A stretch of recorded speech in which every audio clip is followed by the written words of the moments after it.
Chapter 24. Some recollections of sport.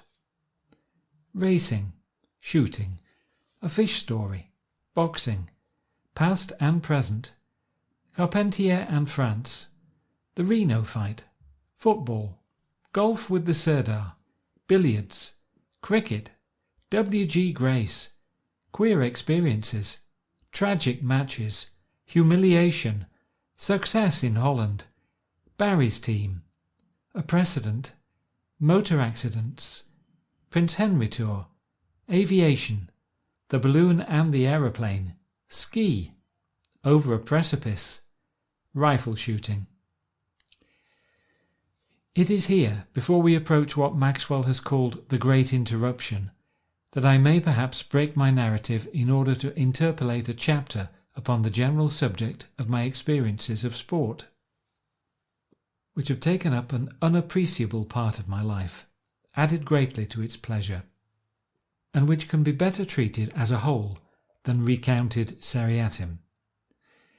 It may best be fitted in at this spot, as my sporting life, one way and another, may be said to have reached its modest zenith about that time. As one grows old, one looks back at one's career in sport as a thing completed.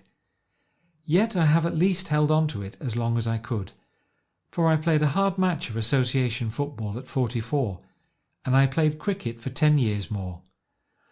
I have never specialised, and have therefore been a second-rater in all things. I have made up for it by being an all-rounder, and have had, I dare say, as much fun out of sport as many an adept. It would be odd if a man could try as many games as I for so many years without having some interesting experiences, or forming a few opinions which would bear recording and discussion. And first of all, let me damn the sins I have no mind to, by recording what most of my friends will regard as limitation. I never could look upon flat racing as a true sport. Sport is what a man does, not what a horse does. Skill and judgment are shown, no doubt, by the professional jockeys, but I think it may be argued that in 9 cases out of 10, the best horse wins, and would have equally won, could his head be kept straight, had there been a dummy on his back. But making every allowance on the one side for what human qualities may be called forth, and for any improvement of the breed of horses, though I am told that the same pains in other directions would produce infinitely more fruitful and generally useful results, and putting on the other side the demoralization from betting, the rascality among some bookmakers, and the collection of undesirable characters brought together by a race meeting, I cannot avoid the conclusion that the harm greatly outweighs the good from a broadly national point of view. Yet I recognise, of course, that it is an amusement which lies so deeply in human nature, the oldest perhaps of all amusements which have come down to us, that it must have its place in our system until the time may come when it will be gradually modified, developing perhaps some purifying change, as prize fighting did when it turned to contests with the gloves. I have purposely said flat racing because I think a stronger case, though not perhaps an entirely sound one, could be made out for steeplechasing. Eliminate the mob and the money, and then, surely among feats of human skill and hardihood, there are not many to match that of the winner of a really stiff point-to-point, while the man who rides at the huge barriers of the Grand National has a heart for anything. As in the old days of the ring, it is not the men nor the sport, but it is the followers who cast a shadow on the business. Go down to Waterloo and meet any returning race train if you doubt it. If I have alienated half my readers by my critical attitude to the turf, I shall probably offend the other half by stating that I cannot persuade myself that we are justified in taking life as a pleasure. To shoot for the pot must be right, since man must feed, and to kill creatures which live upon others, the hunting of foxes, for example, must also be right, since to slay one is to save many, but the rearing of birds in order to kill them, and the shooting of such sensitive and inoffensive animals as hares and deer, cannot, I think, be justified. I must admit that I shot a good deal before I came to this conclusion. Perhaps the fact, while it prevents my assuming any airs of virtue, will give my opinion greater weight, since good shooting is still within my reach, and I know nothing more exhilarating than to wait on the borders of an autumn-tinted wood, to hear the crackling advance of beaters, to mark the sudden whir and the yell of "Mark over," and then, over the topmost branches, to see a noble cock pheasant whizzing downwind at a pace which pitches him 100 yards behind you when you have dropped him. But when your moment of exultation is over, and you note what a beautiful creature he is, and how one instant of your pleasure has wrecked him, you feel that you had better think no longer if you mean to slip 2 more cartridges into your gun and stand by for another. Worse still is it when you hear the childlike wail of the wounded hare. I should think that there are few sportsmen who have not felt a disgust at their own handiwork when they have heard it. So too when you see the pheasant fly on with his legs showing beneath him, a sign that he is hard hit. He drops into the thick woods and is lost to sight. Perhaps it is as well for your peace of mind that he should be lost to thought also. Of course, one is met always by the perfectly valid argument that the creature would not live at all if it were not for the purposes of sport, and that it is presumably better from their point of view that they should eventually meet a violent death than that they should never have existed. No doubt this is true, but there is another side of the question as to the effect of the sport upon ourselves, whether it does not blunt our own better feelings, harden our sympathies, brutalise our natures. A coward can do it as well as a brave man. A weakling can do it as well as a strong man. There is no ultimate good from it. Have we a moral right, then, to kill creatures for amusement? I know many of the best and most kind-hearted men who do it, but still I feel that in a more advanced age it will no longer be possible. And yet I am aware of my own inconsistency when I say I am in sympathy with fishing, and would gladly have a little if I knew where to get it. And yet is it wholly inconsistent? Is a cold-blooded creature of low organisation like a fish to be regarded in the same way as the hare, which cries out in front of the beagles, or the deer, which may carry the rifle bullet away in its side? If there is any cruelty, it is surely of a much less degree. Besides, is it not the sweet solitude of nature, the romantic quest, rather than the actual capture, which appeals to the fisherman? One thinks of the stories of trout and salmon which have taken another fly within a few minutes of having broken away from a former one, and one feels that their sense of pain must be very different from our own. I once had the best of an exchange of fishing stories, which does not sound like a testimonial to my veracity. It was in a Birmingham inn, and a commercial traveller was boasting of his success. I ventured to back the weight of the last 3 fish which I had been concerned in catching against any day's take of his lifetime. He closed with the bet and quoted some large haul, £100 or more. "Now, sir," he asked triumphantly, "what was the weight of your 3 fish?" "Just over 200 tons, I answered. "Whales?" "Yes, 3 Greenland whales." "I give you best," he cried, "but whether as a fisherman or as a teller of fish stories, I am not sure." As a matter of fact, I had only returned that year from the Arctic seas, and the 3 fish in question were in truth the last which I had helped to catch. My experiences during my Arctic voyage, both with whales and bears, I have already touched upon, so I will not refer to them again, though it was the greatest period of sport which has ever come my way. I have always been keen upon the noble old English sport of boxing, and though of no particular class myself, I suppose I might describe my form as that of a fair average amateur. I should have been a better man had I taught less and learned more, but after my first tuition I had few chances of professional teaching. However, I have done a good deal of mixed boxing among many different types of men, and had as much pleasure from it as from any form of sport. It stood me in good stead aboard the whaler. On the very first evening I had a strenuous bout with the steward, who was an excellent sportsman. I heard him afterwards, through the partition of the cabin, declare that I was "the best surgeon we've had, Colin. He's black my ee." It struck me as a singular test of my medical ability, but I dare say it did no harm. I remember when I was a medical practitioner going down to examine a man's life for insurance in a little Sussex village. He was the gentleman farmer of the place, and a most sporting and jovial soul. It was a Saturday, and I enjoyed his hospitality that evening, staying over till Monday. After breakfast it chanced that several neighbours dropped in, one of whom, an athletic young farmer, was fond of the gloves. Conversation soon brought out the fact that I had a weakness in the same direction. The result was obvious. 2 pairs of gloves were hunted from some cupboard, and in a few minutes we were hard at it, playing light at first and letting out as we warmed. It was soon clear that there was no room inside a house for 2 heavyweights, so we adjourned to the front lawn. The main road ran across the end of it, with a low wall of just the right height to allow the village to rest its elbows on it and enjoy the spectacle.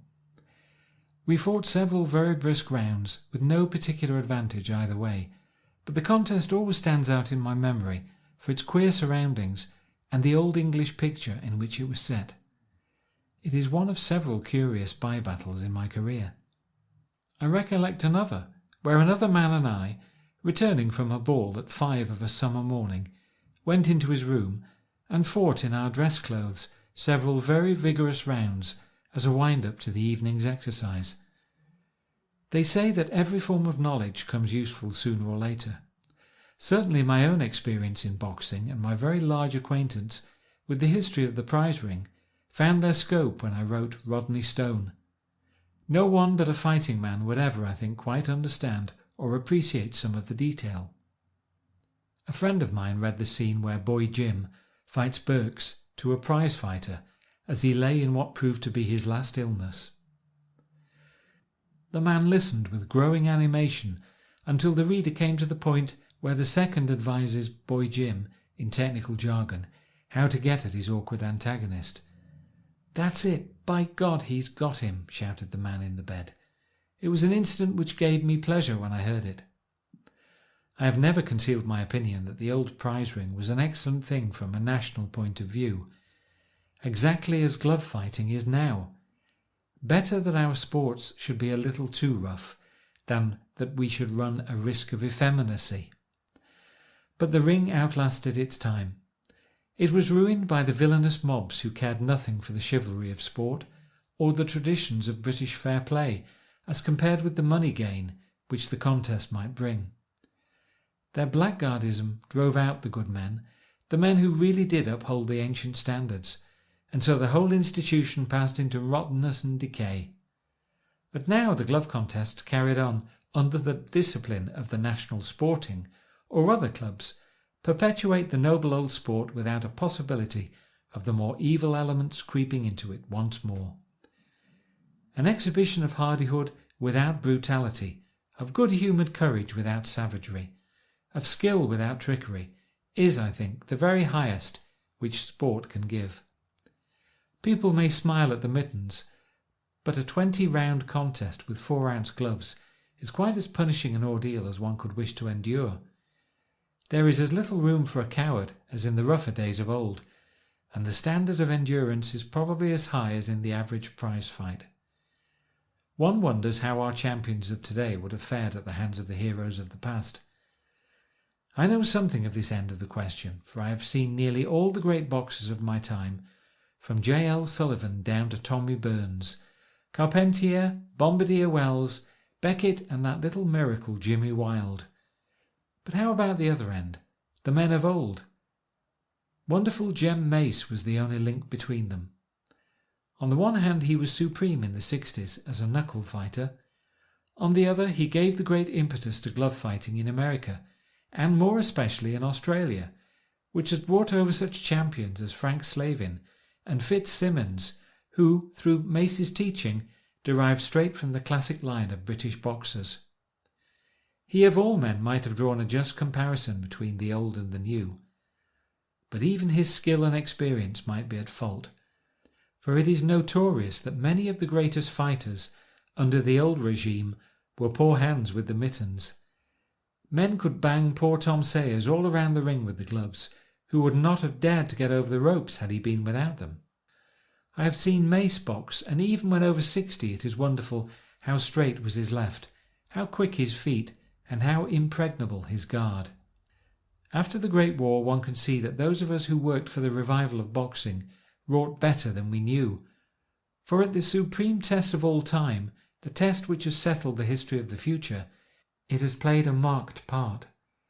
I do not mean that a man used his fists in the war, but I mean, and every experienced instructor will, I am sure, endorse it, that the combative spirit and aggressive quickness gave us the attacking fire and helped especially in bayonet work. But it was to our allies of France that the chief advantage came. I believe that Carpentier, the boxer, did more to win the war for France than any other man save the actual generals or politicians. The public proof that a Frenchman could be at the very head of his class, as Ladoux was also at a lighter weight, gives a physical self-respect to a nation which tinges the spirit of every single member of it. It was a great day for France when English sports, boxing, rugby football and others came across to them, and when a young man's ideal ceased to be amatory adventure with an occasional duel. England has taught Europe much, but nothing of more value than this. To return to my own small experiences of the game, I might have had one very notable one, for I was asked to referee the great contest when the champions of the white and black races fought for what may prove to be almost the last time. My first intimation was a cable, followed by the following letter. New York, December the 9th, 1909. My dear Sir, I hope you will pardon the liberty I took as a stranger in cabling to you, asking if you would act as the championship battle between Jeffries and Johnson. The fact is that when the articles were signed recently, your name was suggested for referee, and Tex Rickard, promoter of the fight, was greatly interested, as were many others. I believe it will interest you to know that the opinion was unanimous that you would do admirably in this position. In a voting contest, several persons sent in your name as their choice. Believe me, among sporting men of the best class in America, you have many strong admirers. Your splendid stories of the ring and your avowed admiration for the great sport of boxing have made you thousands of friends.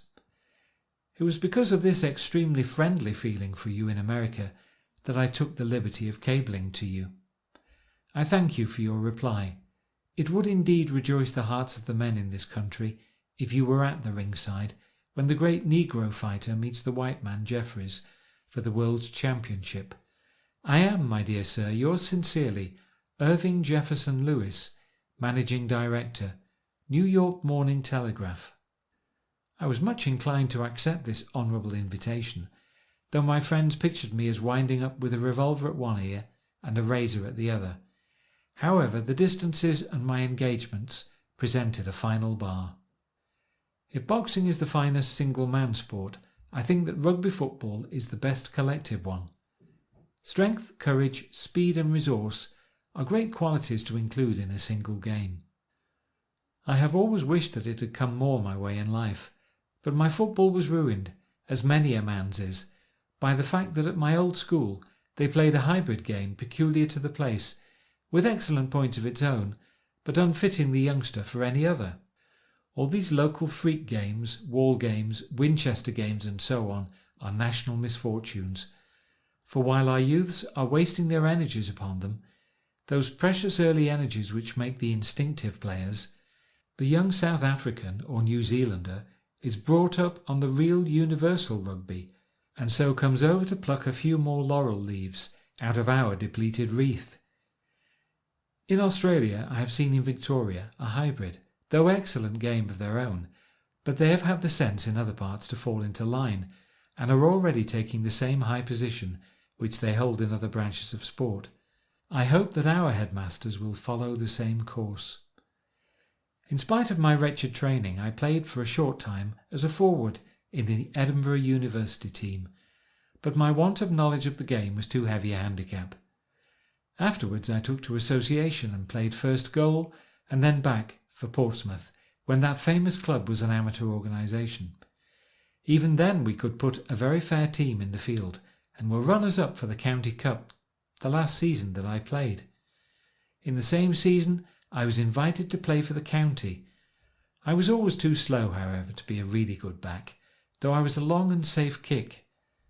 After a long hiatus, I took up football again in South Africa and organised a series of inter-hospital matches in Bloemfontein, which helped to take our minds away from enteric. My old love treated me very scurvily, however, for I received a foul from a man's knee which buckled 2 of my ribs and brought my games to a close. I have played occasionally since, but there is no doubt that as a man grows older, a brisk charge shakes him up as it never did before. Let him turn to golf and be thankful that there is still one splendid game which can never desert him. There may be objections to the Royal and Ancient, but a game which takes 4 miles of country for the playing must always have a majesty of its own. Personally, I was an enthusiastic but a very inefficient golfer, a 10 at my best, and at my worst outside the pale of all decent handicaps. But surely it is a great testimony to the qualities of a game when a man can be both enthusiastic and inefficient. It is a proof at least that a man plays for the game's sake, and not for personal kudos. Golf is the coquette of games. It always lures one on, and always evades one. 10 years ago I thought I had nearly got it. I hope so today, but my scoring cards will show, I fear, that the coquette has not yet been caught. The elderly lover cannot hope to win her smile. I used in my early golfing days to practice on the very rudimentary links in front of the Mena Hotel, just under the pyramids. It was a weird course where, if you sliced your ball, you might find it bunkered in the graves of some Ramesses or Thothmes of old. It was here, I believe, that the more cynical stranger, after watching my energetic but ineffectual game, remarked that he had always understood that there was a special tax for excavating in Egypt. I have a pleasant recollection of Egyptian golf in a match played with the late Sirdar, then head of the intelligence department. When my ball was teed, I observed that his negro caddy pointed 2 fingers at it and spat, which meant, as I was given to understand, that he cursed it for the rest of the game. Certainly I got into every hazard in the course, though I must admit that I have accomplished that when there was no Central African curse upon me. Those were the days before the reconquest of the Sudan, and I was told by Colonel Wingate, as he then was, that his spies coming down from Omdurman not infrequently delivered their messages to him while carrying his golf clubs, to avoid the attention of the Khalifa's spies who abounded in Cairo. On this occasion the Sirdar beat me well, but with a Christian caddy I turned the tables on him at Dunbar, and now we have signed articles to play off the rubber at Khartoum, no cursing allowed. When that first match was played, we should as soon have thought of arranging to play golf in the moon. Every now and then I give up the game in disgust at my own incompetence, but only to be lured on once more. Hunting in an old desk, I came upon an obituary which I had written for my game at some moment of special depression. It ran, "Sacred to the memory of my golf." It was never strong, being permanently afflicted with a deformed stance and an undeveloped swing. After long weakness, cheerfully borne, it finally succumbed, and was buried in the 18th hole, regretted by numerous caddies. However, it is out and about once more, none the worse for this premature interment. There is said to be a considerable analogy between golf and billiards, so much so that success in the one generally leads to success in the other. Personally, I have not found it so, for though I may claim, I suppose, to be above the average amateur at billiards, I am probably below him in golf. I have never quite attained the 3-figure break, but I have so often topped the 80 and even the 90 that I have lived in constant hope. My friend, the late General Drayson, who was a great authority on the game, used to recommend that every player should ascertain what he called his decimal, by which he meant how many innings it took him, whether scoring or not, to make 100. The number, of course, varies with the luck of the balls and the mood of the player, but taken over a dozen or 20 games, it gives a fair average idea of the player's form, and a man by himself can in this way test his own powers. If, for example, a player could, on an average, score 100 in 20 innings, then his average would be 5, which is very fair amateur form. If a man finds his decimal rise as high as 10 over a sequence of games, he may be sure that he can hold his own against most players that he is likely to meet. I dare say my own decimal, when I was in practice, would be from 6 to 8. I was never good enough for the big matches, and though I once went in for the amateur championship, it was not out of any illusions about my game, but because I was specially asked to do so, as it was advisable to strengthen the undoubted amateur element in the contest. By the luck of a bye, and by beating a player who was about my own form, I got into the third round, when I ran across Mr. Evans, who eventually reached the final with my scalp as well as several others at his girdle. I made 650 against his 1,000, which, as I was not helped by a bad fall from a motorbike a few days before, was as much as I could expect. 42 off the red was my best effort. Surely billiards is the king of all indoor games, and should have some writer who would do for it in prose what John Nyren did for cricket. I have never seen any worthy appreciation of its infinite varieties, from the forcing losing hazard which goes roaring into a top pocket with a clash upon the rail, to the feather stroke so delicate that it is only the quiver of reflected light upon the object ball which shows that it has indeed been struck. Greatest of all is the ball heavily loaded with side, which drifts down the long cushion and then is sucked against every apparent law into the pocket as though it were the centre of a whirlpool. Mr. E.V. Lucas is one who could do it with discernment. I have one funny recollection of billiards when I wandered into some small hotel in a south coast watering place, and for want of something to do, played the marker. He was a pompous person in a frock coat, with a very good opinion of his own game, which was really ruined by a habit he had of jerking. I won the match, which was not difficult to do, and then I thought it a kindness to point out to the man how he could improve his game. He took this badly, however, and hinted that he allowed gentlemen who played him to get the better of him. This in turn annoyed me, so I said, "Look here, I will come in after dinner, and you can show all you can do, and you shall have a sovereign if you win." After dinner his game was worse than ever, while I had amazing luck and made the 100 in about 3 shots. As I put on my coat and was leaving the room, the queer little fellow sidled up to me and said, "I beg pardon, sir, but is your name Roberts?" My earliest recollection of cricket is not a particularly pleasant one. When I was a very small boy at a preparatory school, I was one of a group of admirers who stood around watching a young cricketer who had just made his name hitting big hits off the school bowlers. One of the big hits landed on my kneecap, and the cricketer in his own famous arms carried me off to the school infirmary.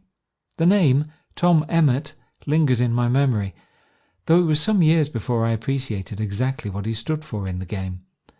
I think, like most boys, I would rather have been knocked down by a first-class cricketer than picked up by a second-rater. That was the beginning of my acquaintance with a game which has on the whole given me more pleasure during my life than any other branch of sport. I have ended by being its victim, for a fast bowler some years ago happened to hit me twice in the same place under my left knee, which has left a permanent weakness. I have had as long an inning as one could reasonably expect, and carry many pleasant friendships and recollections away with me. I was a keen cricketer as a boy, but in my student days was too occupied to touch it. Then I took it up again, but my progress was interrupted by work and travel. I had some cause, therefore, to hold on to the game, as I had lost so much of it in my youth. Finally, I fulfilled a secret ambition by getting into the fringe of first-class cricket, though rather perhaps through the good nature of others than my own merits. However, I can truly say that in the last season, when I played some first-class cricket, including matches against Kent, Derbyshire and the London County, I had an average of 32 for those games, so I may claim to have earned my place. I was more useful, however, in an amateur team, for I was a fairly steady and reliable bowler, and I could generally earn my place in that department, while with the MCC the professional talent is usually so strong that the amateur who fails in batting, and is not a particularly good field, has no chance of atoning with the ball. Yet even with the MCC I have occasionally had a gleam of success. Such a one came some years ago when the team presented me with a little silver hat for getting 3 consecutive clean bowled wickets against the gentlemen of Warwick. One of my victims explained his downfall by assuring me that he had it thoroughly in his head that I was a left-handed bowler, and when the ball came from my right hand, he was too bewildered to stop it. The reason is not so good as that of an artist who, when I had bowled him out, exclaimed, "Who can play against a man who bowls in a crude pink shirt against an olive green background?" A bowler has many days when everything is against him, when a hard, smooth wicket takes all the spin and devil out of him, when he goes all round and over the wicket, when lofted balls refuse to come to hand, or if they do come, refuse to stay. But, on the other hand, he has his recompense, with many a stroke of good fortune. It was in such a moment that I had the good luck to get the wicket of W.G. Grace, the greatest of all cricketers. W.G. had his speedy revenge. There was nothing more childlike and bland than that slow tossed-up bowling of his, and nothing more subtle and treacherous. He was always on the wicket or about it, never sent down a really loose ball, worked continually a few inches from the leg, and had a perfect command of length. It was the latter quality which was my downfall. I had made some 30 or 40 and began to relax in the deep respect with which I faced the doctor's deliveries. I had driven him for 4 and jumped out at him again the next ball. Seeing my intention, as a good bowler does, he dropped his ball a foot or 2 shorter. I reached it with difficulty, but again I scored 4. By this time I was very pleased with myself, and could see no reason why every one of these delightful slows should not mean a 4 to me. Out I danced to reach the next one on the half-volley.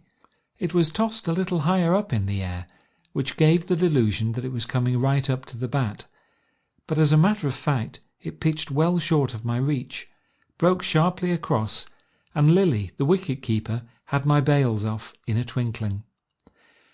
One feels rather cheap when one walks from the middle of the pitch to the pavilion, longing to kick oneself for one's own foolishness all the way. I have only once felt smaller, and that was when I was bowled by A.P. Lucas, by the most singular ball that I have ever received. He propelled it like a quoit into the air to a height of at least 30 feet, and it fell straight and true onto the top of the bails. I have often wondered what a good batsman would have made of that ball.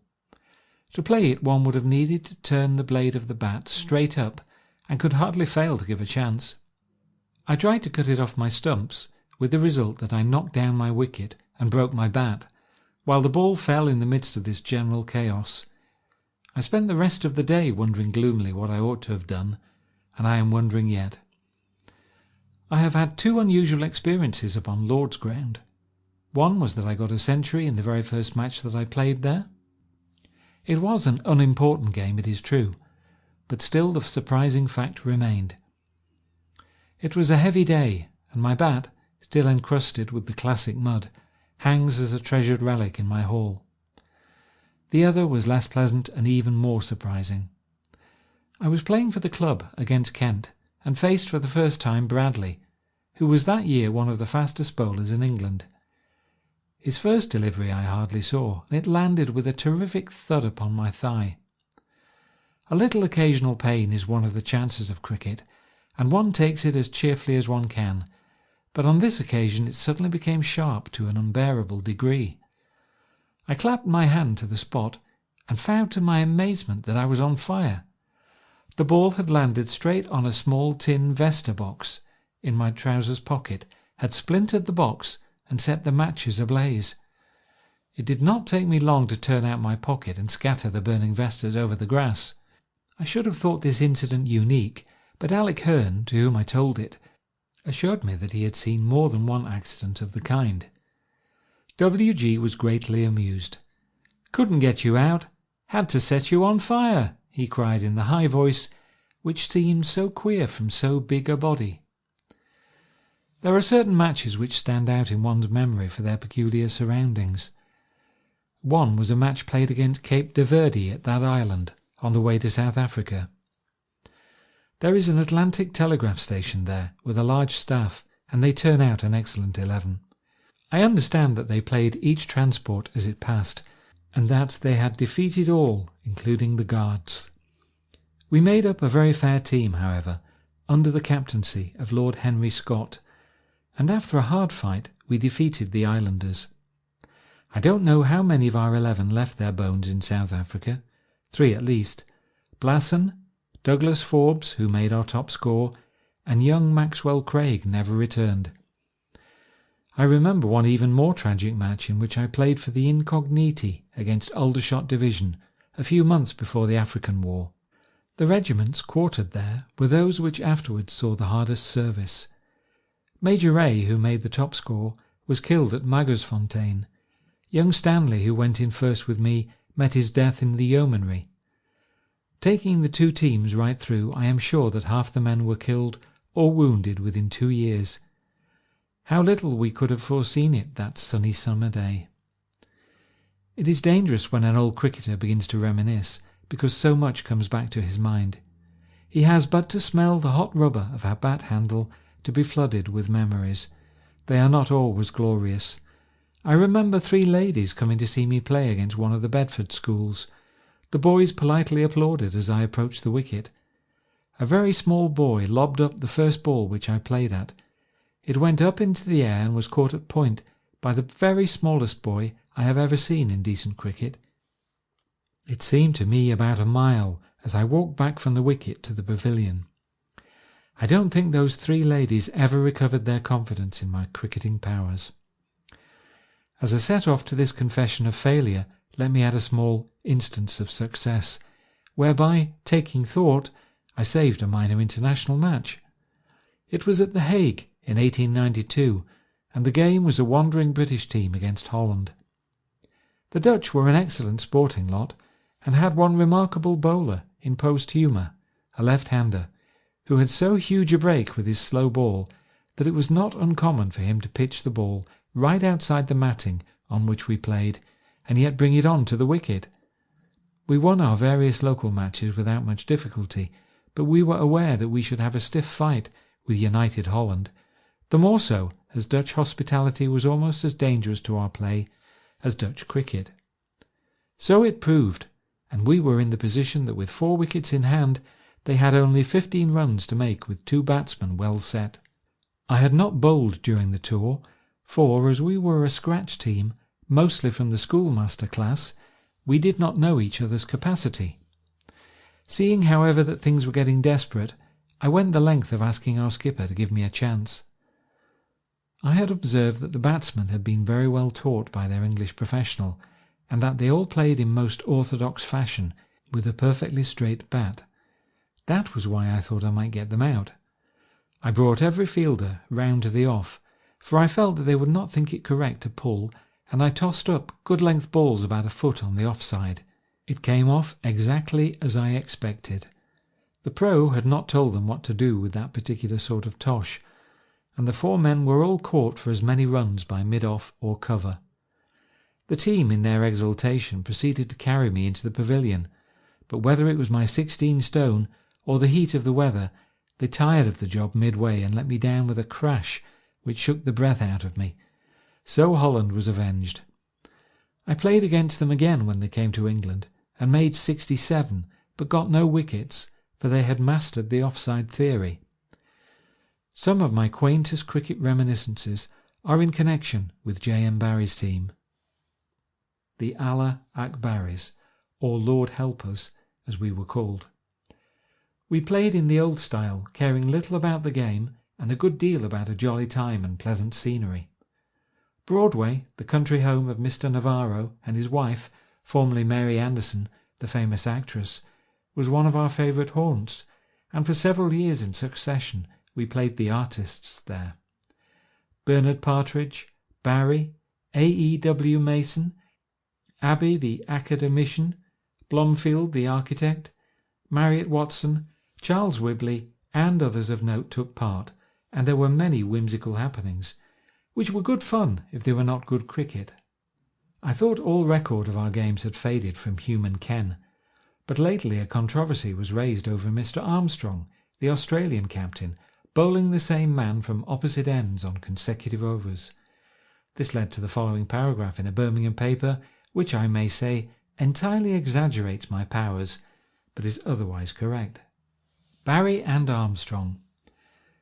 I am not surprised that in the matter of Mr. Armstrong's conduct in bowling 2 consecutive overs from different ends, no reference has been made to the important precedent which on a similar occasion Sir James Barry failed to establish, writes a correspondent of The Nation.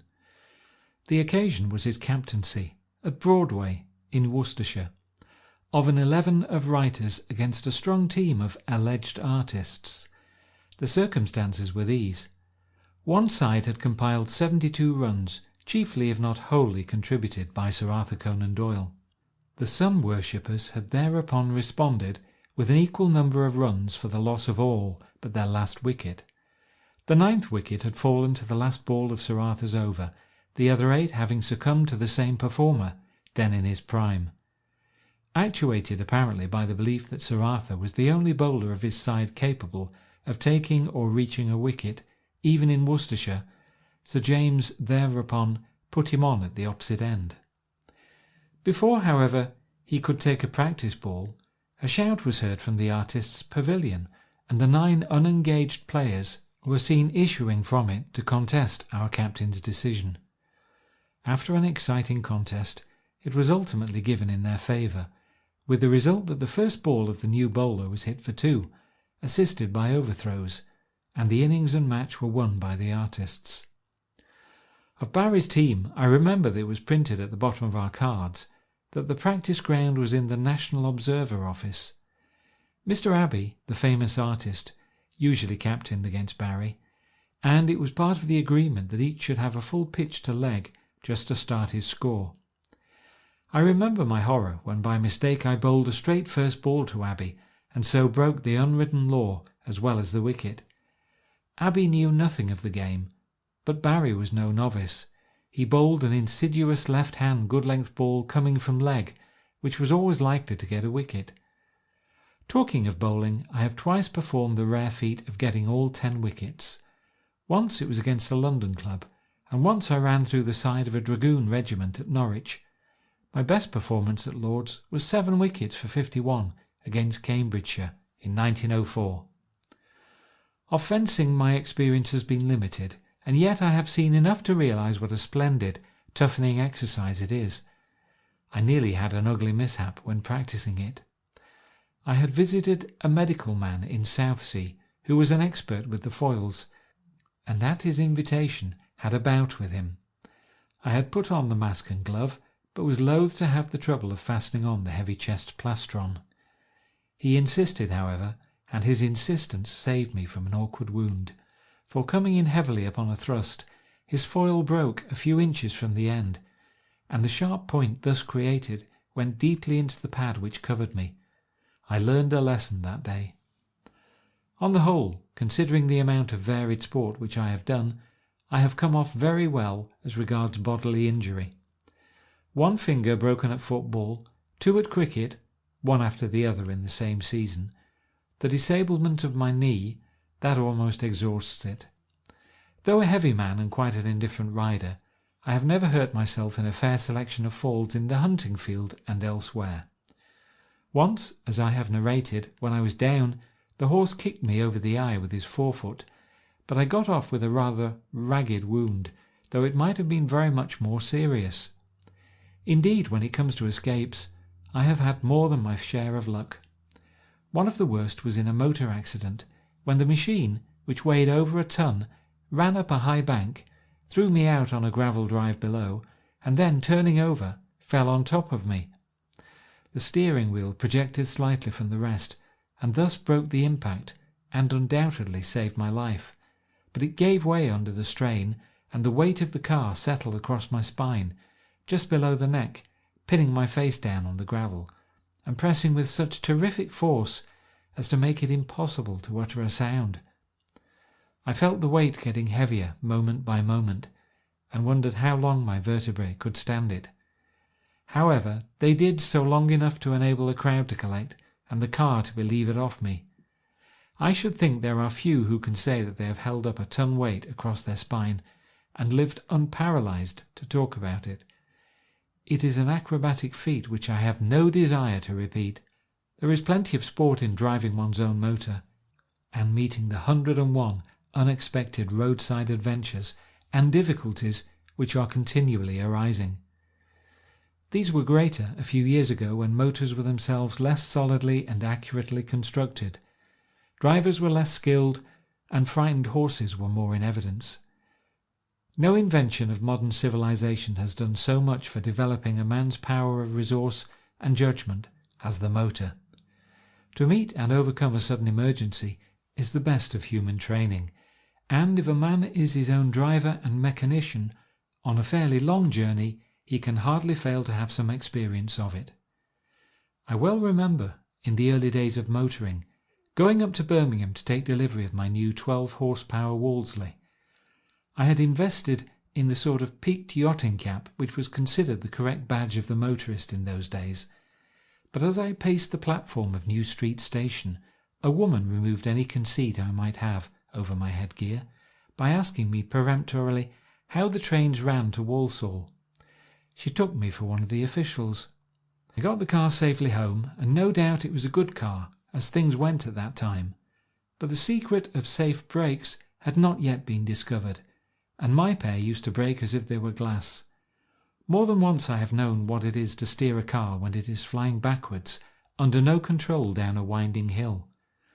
Looking back at those days, it seems to me that I was under the car nearly as much as on the top of it, for every repair had to be done from below. There were few accidents from smashing my differential, seizing my engines, and stripping my gears, which I have not endured. It was a chain-driven machine, and I can well remember one absurd incident when the chain jumped the cogs and fell off. We were on a long slope of 3 miles and ran on with the engine turned off, quite unconscious of what had occurred. When we reached level ground, the car naturally stopped, and we got out, opened the bonnet, tested the electricity, and were utterly puzzled as to what was amiss, when a yokel in a cart arrived waving our motive power over his head. He had picked it up on the road. Our descendants will never realise the terror of the horses at this innovation, nor the absurd scenes which it caused. On one occasion I was motoring down a narrow lane in Norfolk, with my mother in the open tonneau. Coming round a curve we came upon 2 carts, one behind the other. The leading horse, which had apparently never seen a motor before, propped his forelegs out, his ears shot forward, his eyes stared rigidly, and then in a moment he whirled round, ran up the bank, and tried to escape behind his comrade. This he could have done but for the cart, which he also dragged up the bank. Horse and cart fell sideways on the other horse and cart, and there was such a mixture that you could not disentangle it. The carts were full of turnips. These formed a top-dressing over the interlaced shafts and the struggling horses. I sprang out and was trying to help the enraged farmer to get something right end up, when I glanced at my own car, which was almost involved in the pile. There was my dear old mother, sitting calmly, knitting in the midst of all the chaos. It was really like something in a dream. My most remarkable motor car experience was when I drove my own 16-horsepower Dietrich Lorraine in the International Road Competition organised by Prince Henry of Prussia in 1911. This affair is discussed later, when I come to the preludes of war.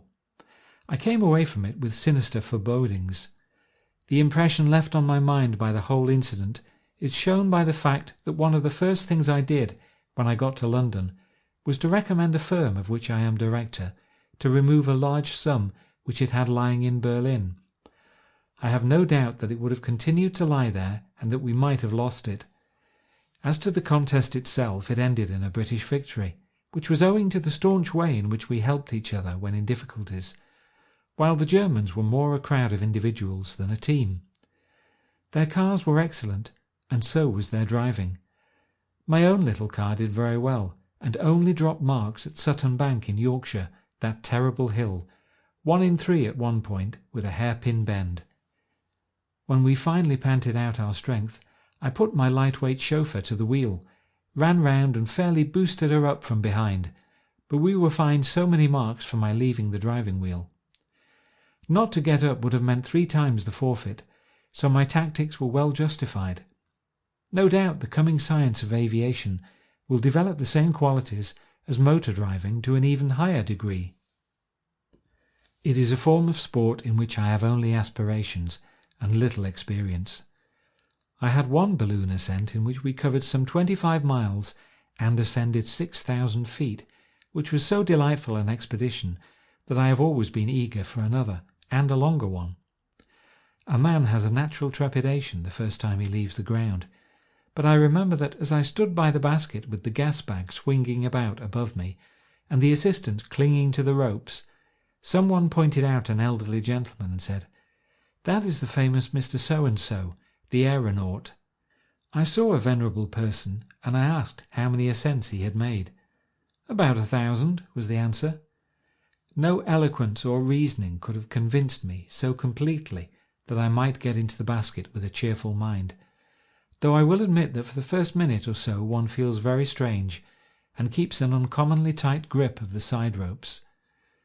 This soon passes, however, and one is lost in the wonder of the prospect and the glorious feeling of freedom and detachment. As in a ship, it is the moment of nearing land once more which is the moment of danger, or at least of discomfort. But beyond a bump or two we came to rest very quietly in the heart of a Kentish hop field. I had one aeroplane excursion in rather early days, but the experience was not entirely a pleasant one. Machines were under-engined in those days, and very much at the mercy of the wind. We went up at Hendon, May the 25th, 1911, the date, but the machine was a heavy biplane, and though it went downwind like a swallow, it was more serious when we turned and found, looking down, that the objects below us were stationary, or even inclined to drift backwards. However, we got back to the field at last, and I think the pilot was as relieved as I. What impressed me most was the terrible racket of the propeller, comparing so unfavourably with the delicious calm of the balloon journey. There is one form of sport in which I have, I think, been able to do some practical good. For I can claim to have been the first to introduce skis into the Grisons division of Switzerland, or at least to demonstrate their practical utility as a means of getting across in winter from one valley to another. It was in 1894 that I read Nansen's account of his crossing of Greenland, and thus became interested in the subject of skiing. It chanced that I was compelled to spend that winter in the Davos Valley, and I spoke about the matter to Tobias Brange, a sporting tradesman in the village, who in turn interested his brother. We sent for skis from Norway, and for some weeks afforded innocent amusement to a large number of people who watched our awkward movements and complex tumbles. The Branges made much better progress than I. At the end of a month or so we felt that we were getting more expert, and determined to climb the Jakobshorn, a considerable hill just opposite the Davos Hotel. We had to carry our unwieldy skis upon our backs until we had passed the fir trees which line its slopes, but once in the open we made splendid progress, and had the satisfaction of seeing the flags in the village dipped in our honour when we reached the summit. But it was only in returning that we got the full flavour of skiing. In ascending you shuffle up by long zigzags, the only advantage of your footgear being that it is carrying you over snow which would engulf you without it. But coming back you simply turn your long toes and let yourself go, gliding delightfully over the gentle slopes, flying down the steeper ones, taking an occasional cropper, but getting as near to flying as any earthbound man can. In that glorious air it is a delightful experience. Encouraged by our success with the Jakobshorn, we determined to show the utility of our accomplishment by opening up communications with Arosa, which lies in a parallel valley and can only be reached in winter by a very long and roundabout railway journey. To do this we had to cross a high pass and then drop down on the other side. It was a most interesting journey, and we felt all the pride of pioneers as we arrived in Arosa. I have no doubt that what we did would seem absurdly simple to Norwegians or others who were apt at the game, but we had to find things out for ourselves, and it was sometimes rather terrifying.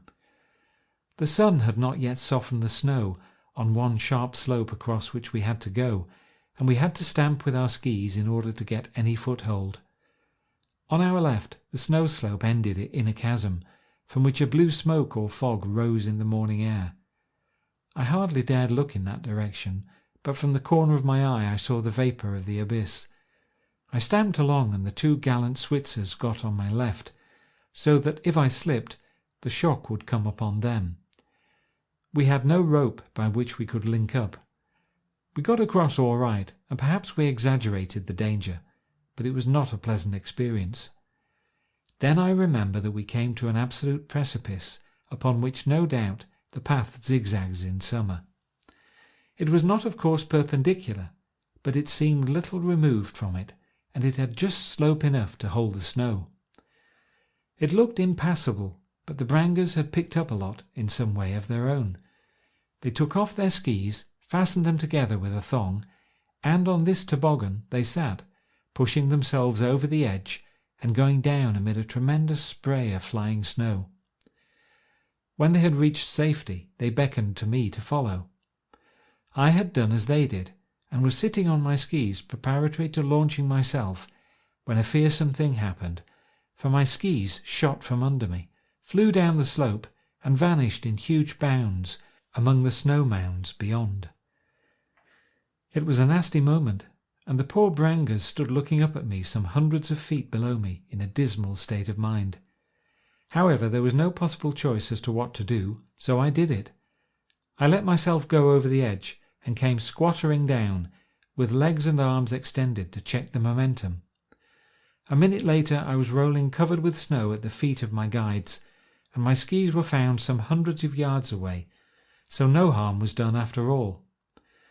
I remember that when we signed the hotel register, Tobias Branger filled up the space after my name, in which the new arrival had to describe his profession, by the words "sportersman," which I took as a compliment.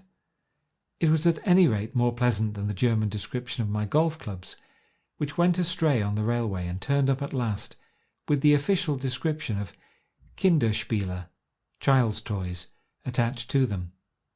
To return to the skis, they are no doubt in very general use, but I think I am right in saying that these and other excursions of ours first demonstrated their possibilities to the people of the country, and have certainly sent a good many thousands of pounds since then into Switzerland. If my rather rambling career in sport has been of any practical value to anyone, it is probably in this matter, and also perhaps in the opening up of miniature rifle ranges in 1901, when the idea was young in this country, and when my Hindhead range was the pioneer and the model for many others. A pleasing souvenir of my work on rifle clubs is to be found in the Conan Doyle Cup, which was presented by my friend Sir John Langman, and is still shot for every year at Bisley by civilian teams. On the whole, as I look back, there is no regret in my mind for the time that I have devoted to sport. It gives health and strength, but above all it gives a certain balance of mind, without which a man is not complete. To give and to take, to accept success modestly and defeat bravely, to fight against odds, to stick to one's point, to give credit to your enemy and value your friend, these are some of the lessons which true sport should impart.